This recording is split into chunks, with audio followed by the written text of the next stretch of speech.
Today, I'm going to show a 2016 slasher film called Hush. Spoilers ahead. Watch out and take care. Inside a house located in the middle of the woods, Maddie is preparing a full-course lamb dinner with guidance from her laptop. She is instantly revealed to be deaf. As she tastes her cooking, a notification pops up on her laptop. It's Sarah from next door asking if she can stop by. Maddie spots her friend walking towards the house. Sarah tells Maddie, through sign language, that she had just finished reading her book. She then asks how does Maddie come up with her writing. Maddie tells her that it's called writer brain, as her mother would say. It makes her go crazy. Any possible outcome is like a movie in her brain with many endings. Their conversation is interrupted by a loud and blaring noise. They run back into the house to find smoke coming out from the oven and the fire alarm giving off a very intense warning. Maddie apologizes for her hell of a fire alarm and tells Sarah that she needs it because she has to feel the vibrations in order to wake up. She gives Sarah her own copy of the book before Sarah bids her goodbye. Later that night, Maddie is sitting alone in her living room, trying to finish up her manuscript. Feeling frustrated, she tries to distract herself by cleaning the mess in the kitchen. Suddenly, her friend Sarah runs up to Maddie's kitchen door, screaming and crying. Desperate for help, she is trying to open the door but it's locked. Maddie is cleaning the kitchen, but she is unable to see her friend. Sarah's piercing screams stop as an arrow lunges and pierces her back. A male intruder in a ski hat and white mask catches up to Sarah and stabs her against Maddie's kitchen door. He continues to stab her until her lifeless body slumps down to the floor. The intruder tries to catch Maddie's attention by knocking on her door, but Maddie doesn't respond.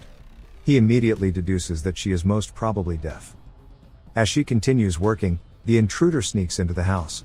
With one hand bearing an arrow, he is about to stab her when he is interrupted by Maddie's sister, Alex, video calling her. He grabs Maddie's phone and hides. Alex asks her how Maddie's book is going, but Maddie says she's stuck and needs a distraction. She persuades her to come back to the city and live with her, but Maddie doesn't want to. Their conversation is interrupted when Alex asks if there's someone behind her because she saw something move. Maddie reassures her that it's probably the cat. Maddie picks up her cat's bowl and begins rattling it. She goes around the house shaking the bowl, but her cat is nowhere in sight.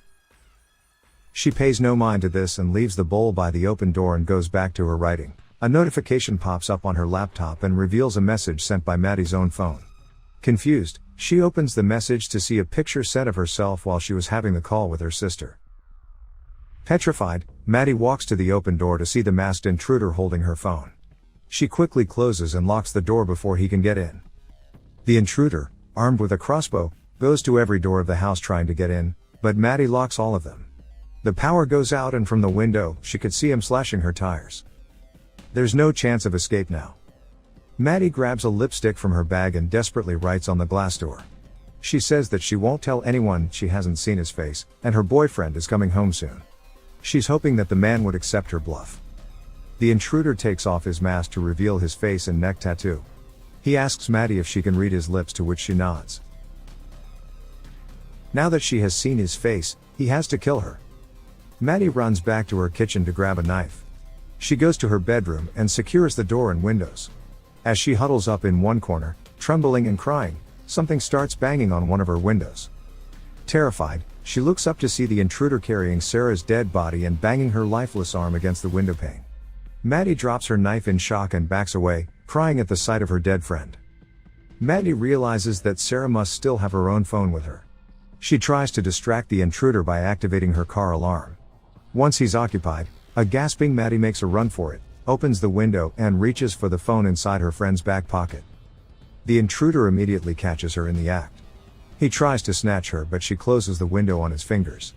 He screams in pain and tries to pry open the windows, but she smacks his arms out with a hammer, causing him to withdraw, and locks the window again. Wasting no time, Maddie hides from the intruder as he circles back around the house. She quietly sneaks out of the kitchen door and hides under the crawl space of the patio. Just as she's about to make a run for it, the intruder launches the crossbow, which stops her in her tracks. Refusing to be a deer in headlights, she runs back to the house and makes it safely inside, barely escaping with her life. Desperate for a way out, Maddie goes upstairs to her loft. She cracks open a window, squeezes herself out, and lands on the roof. With shaking hands, Maddie then tosses a flashlight into the woods behind her house. This catches the intruder's attention and he follows the light. She starts walking across the roof to the front of the house, her legs shaking with fear. As she's climbing down from the roof, the intruder surprises her with an arrow at her leg. He takes another shot and narrowly misses her head. Maddie pulls herself up as she grits her teeth from the pain. The intruder begins to climb up to the roof, but Maddie knocks him over in time to grab his crossbow and toss him back to the ground. With a painful limp, she carries back the crossbow into the house just in time to close the upstairs window. Just as she's trying to load the crossbow, Sarah's boyfriend, John, arrives at the front door looking for his girlfriend. The intruder stops him in his tracks, pretending to be a police officer. He asks John for identification and tells him that he responded to a 911 call made by a resident. He then tells John that an intruder knocked him over and took his gun and radio, and now he needs to borrow John's phone to call for backup. John grows suspicious and asks him how can Maddie have made the call when she's deaf and mute. John tells the intruder that there's probably a spare key hidden under one of the plants by the patio. As the intruder goes to look for the key, John sneaks up behind him with a rock in hand, ready to strike. Maddie notices John from the kitchen door and begins banging on the glass. This distracts John and leaves an opening for the intruder to stab him on the neck. Gasping for air as the blood squirts out of his neck, John doesn't give up without a fight. They stumble into the ground and John traps the intruder in a chokehold. As Maddie watches to see the struggle, she runs over the different outcomes of escape in her current situation. She can't outrun him with an injured leg. If she uses the crossbow, it has to be a perfect shot. If she tries to get the power back on, he's going to catch her before she makes it back. If she hides, he only needs a rock to crash open one of the windows. In case the intruder doesn't find her, she's going to bleed to death anyway. She can't go back to the crawl space again. Her heart cries out in pain and she knows she's not going to last long and she's running out of time. The intruder breaks free from John's chokehold and pushes him aside. John bleeds out and dies, unable to help Maddie. Maddie takes this opportunity and shoots an arrow into his shoulder. The intruder cries out in pain, his rage fueling his desire to kill her. He runs after Maddie back into the house and traps her hand in the middle of closing the kitchen door. Unable to scream out in pain, Maddie can only cry as he stomps on her hand, breaking the bones in her fingers. With her remaining energy, she retrieves her hand back into the house. As the intruder tries to break open the glass door, Maddie writes the description of the intruder in her laptop with her remaining hand and locks herself in the bathroom. As she's waiting for him to barge in, the intruder sneaks through the broken window and creeps up behind her. Just as he's about to strike her, Maddie feels his breath on her neck and turns around to stab him on the knee. He screams in pain and lunges at her with his broken knee. Maddie desperately hops back to the kitchen with her broken hand and bleeding leg and collapses beside one of the cabinets.